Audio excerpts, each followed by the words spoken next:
So welcome back, everyone, to the advisory on the AI Acquisition Network. Today, we'll continue our recent focus on discussions with CEOs, business owners, and entrepreneurs about the current industry trends in certain sectors through one-on-one conversations with decision makers in the marketplace. Let me welcome Tasha Preisner to the program today. Tasha is a managing partner, tax, overseeing financial management and tax services for their clients. DeMar Consulting Group combines deep industry expertise with a service-first mindset to help clients understand their financials clearly and make decisions with confidence. Great to have you on the program today, Tasha. Thank you. I appreciate that. Okay, so just to start, why don't you tell our audience your background and what you provide for your clients first? I think that's a good place to start. Well, I've been doing accounting for over 20 years now, and it's always come from a place of wanting to help people. And at first, I was doing the normal 9 to 5 job in just one industry and one school. And then I decided to open a firm. And the firm was just me by myself as a solopreneur. And I was very limited where I could only help the few people that I could help personally. And then in 2023, after about 12 years of just being a solopreneur, I wanted to do like a partnership where I could branch out and have multiple departments with structures where I could help lots of companies. And that's when I helped found DeMar Consulting Group. And that way we could have multiple departments. And the whole idea behind that was we wanted to create the feel of an expertise of having the idea of a corporate type of financial access to brilliant minds for small businesses. That's great. It's huge. Because small businesses need access to brilliant people. They just don't need full-time access to brilliant people. Right. And so what we provide is that specialization that you can have access to people who have specialties in states and specialties in nonprofits and specialties in the tax world, in the accounting world, in the audit world, and analytics world, but at just a small fractional level for your business. Right. And a small fraction of the cost versus Yes. hiring a team to do that, right?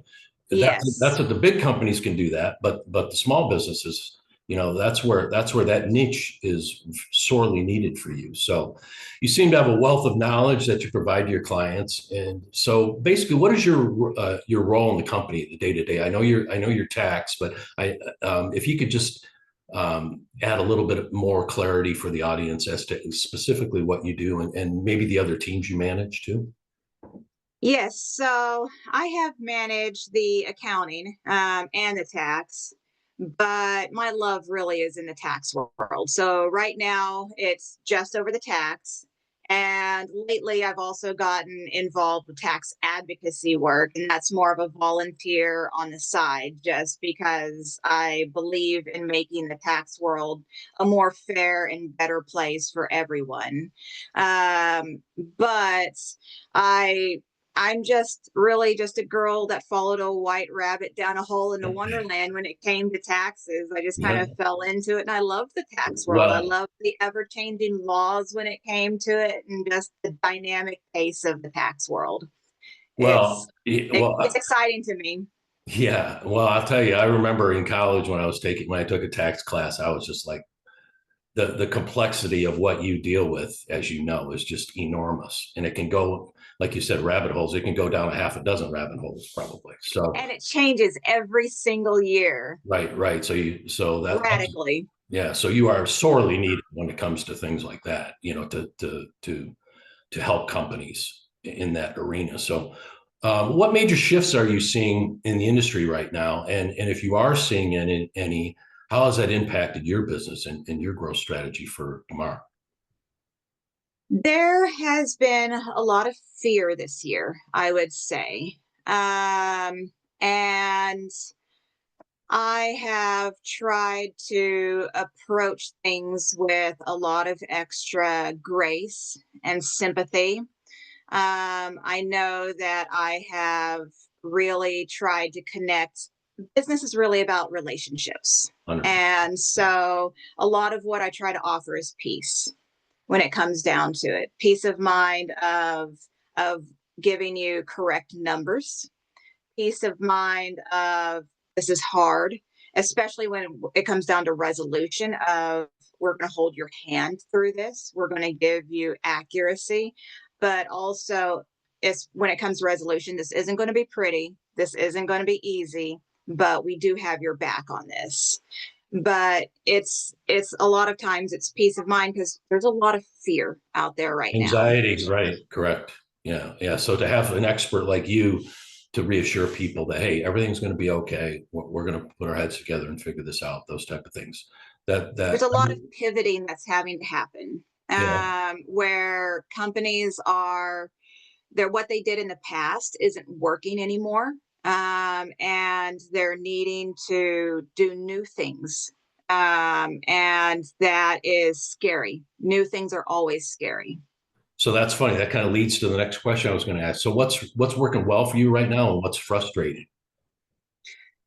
I would say that marketing is a new world right now, and getting leads is kind of a new world. Exactly. Some of the old ways of getting leads has isn't working as well as it used to, Right. but I would Getting qualified leads too, right? getting qualified leads Right. through some of the old methods isn't working anymore, so we're just having to get rid of those and having to come up with new ways of getting leads. Right. um, we're delving more into relationship ways of getting leads, and I would say those are better than just the old ways of buying leads that Exactly. used to work and they're not working as well. Right. It's creating the foundation, right? Which is kind of what Hmm. how you and I met, right? Yes. That's what it's all about. It's spending the time, not just expecting someone to make a decision immediately, right? It's spending the time and feeling comfortable, and then if that happens down the road and there's opportunities, then there's synergies and collaboration, right? Um, so People make financial decisions based off of emotions. 100%.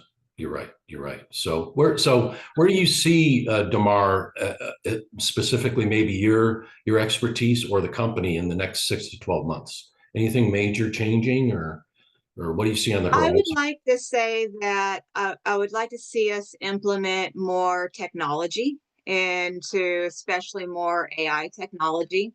We've always been on the cutting edge of technology, and AI is really blossoming now. It's the new frontier of accounting, You're and so true. it's a great tool. Now, with the caveat that we have to stay the human in the relationship. I mean, it's about like putting a teenager in charge of your bookkeeping, and you can't just do Right. that. You Right. have to oversee it, Yes, you have to but manage it. it is getting better, and we can use coding and we can use AI to create tools that we've never had before to give us insights we've never had before. That's beautiful. And Beautiful. it would be cutting off really a lot of our insights to just turn a blind eye to it. Well, I can tell you, Tasha, you are ahead of the curve. Okay, and you're not following, you're leading in this new frontier you talked about. So I commend you for that, because that's not the case with a lot of people. A lot of people are scared of, a lot of people are scared of change, right? And as an entrepreneur, you're an entrepreneur. That's what being an entrepreneur is all about, right? It's accepting change and with open arms, and just maneuvering towards the objective of continuously improving and growing, right? So It is. Change is really the only constant. And if you're going to be in the entrepreneur world, you have to be comfortable with that. I mean, like I tell my partner all the time, if you can't take the heat, get out of the kitchen. I mean, it is Exactly. not a comfortable world. If you wanted comfort, you go get yourself a W-2 job That's right. because That's right. this is not a comfortable world to live in. You have to be okay with chaos Right. and dumpster fires because some days I have to tell the dumpster fires line up in a row and I'll deal with you. Exactly. Yeah. Yes. It's chaos, and in the tax world especially it is pure chaos some years because you have Congress that's making laws that sometimes don't make sense. The laws are just counteract each other, and then IRS has to try to make numbers out of laws that don't make sense. Right. Then they're implemented late in the year. There was during COVID, those laws were implemented in February. We had already done some tax returns before the laws even started. Wow. And so the tax world, you know, those money machines you get into and the dollar bills are just flying around. Right. The tax world feels like that. You just step into this machine and you're just grabbing chaos, and then you step out and there's dollar bills sticking in your hair and sticking out of your pockets and stuff, and you're like, okay, I survived that. That's great. And you love this. It sounds like you love this. I Which do. I thrive in the most people chaos. don't. Most people can't handle it, right? It's what we've all named as controlled chaos, and a lot of people Yes, cannot live or work in that environment. So that's the reason why you're it's successful. true. That's the reason why you're successful. So one thing that you said earlier, and I wrote it down: create your own tools that don't exist. Can you expand on that? Like, can you give the audience an example of, because now you're talking about AI coding potentially that can solve problems like that. So can you kind of expand on maybe one example of what you mean by that? Yes. So one that I'm actually personally working on right now with my partner is there's a salt deduction, and the salt deduction increased sales and or yeah, sales and local taxes or state and local taxes from 10,000 to 40,000 with the Wow. OB3 bill that came in last year. Wow. That cap was a significant jump. And this is especially for states that don't have state taxes. This is really good for your sales taxes. Now, your sales taxes are oftentimes really hard to track because they're on all those little tiny receipts that you're spending on all the Right. time. And nobody wants to keep track of that because it's just so hard.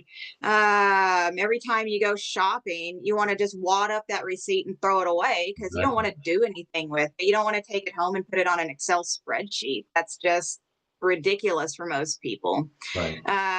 So one of the things that we started brainstorming was how can we make this easier for our clients to track this so that they can take advantage of this $40,000 cap It's instead of huge. this $10,000 cap Huge. in places like Texas and Nevada, and that don't have sales tax or that don't have state taxes, that they can keep track of the sales tax instead. Gotcha. Gotcha. So we started doing coding with Claude Code to be able to build an app that you can have on your phone that whenever you go shopping, you can just take a picture of the receipt and or upload, like you have, maybe you go to Taco Bell, there's taxes there, you can take a screenshot of it, Correct. or your online order, you take a screenshot of it and just upload it. And then it just has a running total of your sales taxes throughout the year. And at the end of the year, you can just give that to your accountant of this is how much I spent on sales That's taxes. beautiful. Yeah. So you're basically managing it um, ongoing, right? Mhm. Rather than being surprised maybe 6 months through the year or whenever you compile all that data and all that information. So very really interesting that that you guys are getting ahead of that. So well, that's kind of all I we wanted to talk about today. Do you have any other questions or anything that you want to add to our audience or to our discussions? I really enjoyed this. I would just say that the two things that really strike me as being important for businesses, if businesses that I could boil it down to, Mhm. if businesses could come up with good data and good relationships between people, then they can thrive because those are just the two most important things that you can have. If you have bad data, you have bad decisions. And if you have bad relationships, Exactly. then your business just falls apart. That's an interesting way to And look at it. I've never looked at it that way. It's very, very interesting. So, well, thank you, Tasha, for coming on the program today and sharing your thoughts and insights in your industry with our audience. Like many decision makers, you and your colleagues are navigating through the constant changes in the marketplace to stay ahead and introduce new technologies like you talked about to your clients. So we really appreciate your time today and thank you. thank you as well.